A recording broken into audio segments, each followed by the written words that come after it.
Mrs. Gillespie, third grade teacher from Prairie Trail. The story I'm going to read for you is Clark the Shark. It's written by Bruce Hale and it's illustrated by Guy Francis. And there's a picture of Clark the Shark. Ooh, school bus, submarine. In all the wide blue sea, in all the wide blue world, the top school for fish was Theodore Roosterfish Elementary. And of all the fish at Theodore Roosterfish, the biggest and the strongest was Clark the Shark.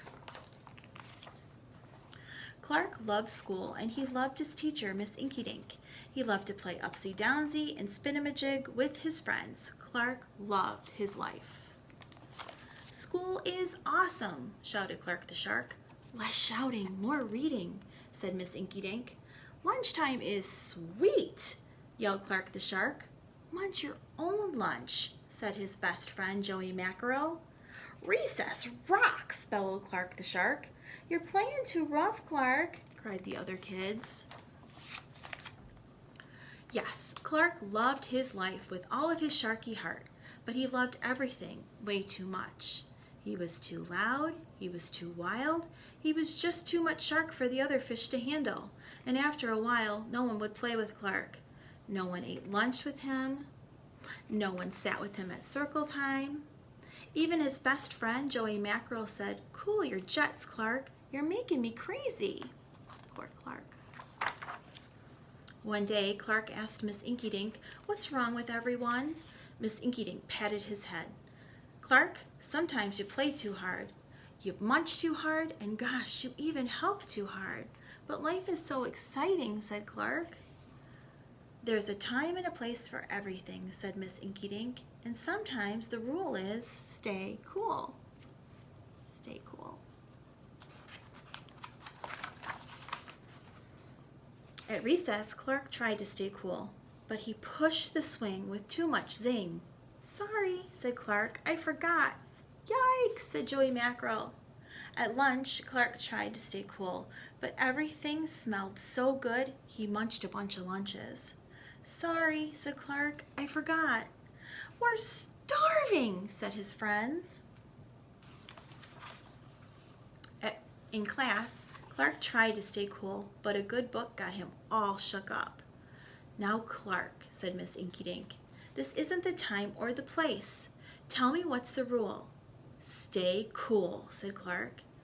"Hey, that rhymes," he cried. Then Clark got a big idea in his sharky head. "Maybe if I make a rhyme, I'll remember every time," he thought. The next day, he put his plan to work. In class, when lessons got exciting, Clark wanted to bounce out of his seat. Instead, he told himself, "When the teacher's talking, don't go walking." And what do you know? It worked. "Attaboy, Clark," said Miss Inkydink. Clark smiled. Lessons are fun. At lunch, everything smelled so yummy, and when Clark wanted to eat and never stop, he told himself, "Only munch your own lunch," and it worked again. "Way to go, Clark," said his friends. Clark grinned. Lunch is fun. At playtime, Clark told himself, "Easy does it, that's the way. Then my friends will want me to play." And playtime was fun. Once more, Clark loved his life. But then a shadow fell across the playground, a ginormous shadow with tentacles galore.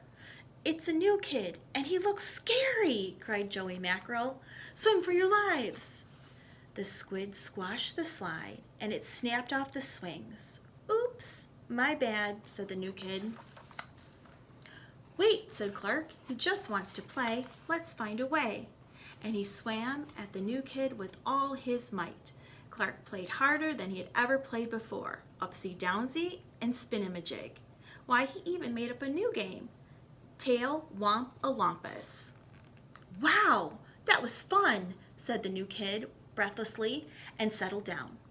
"If you want to come to school, you gotta stay cool," said Clark. "That's right, Clark," said Miss Inkydink, "and thanks for taking care of our new classmate, Sid the Squid." "Hooray for Clark the Shark," everyone cheered. That night, Clark's mother asked, What did you learn at school, Clark? There's a time and a place for everything, Clark said. Sometimes stay cool. But sometimes a shark's gotta do what a shark's gotta do.